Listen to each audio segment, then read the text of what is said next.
చెబుతా ఎన్నుకో బుల్లెమ్మ విసన్న చెప్పిన వేదం కూడా లేచింది, నిద్ర లేచింది మహిళా లోకం.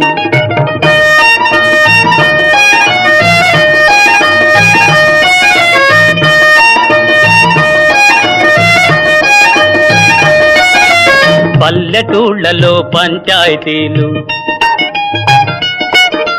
పట్టణాలలో ఉద్యోగాలు. పల్లెటూళ్ళలో పంచాయతీలు, పట్టణాలలో ఉద్యోగాలు. అది ఇది ఏమని అన్ని రంగములా,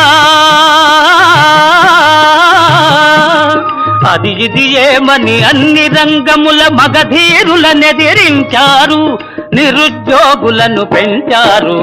లేచింది నిద్ర లేచింది మహిళా లోకం.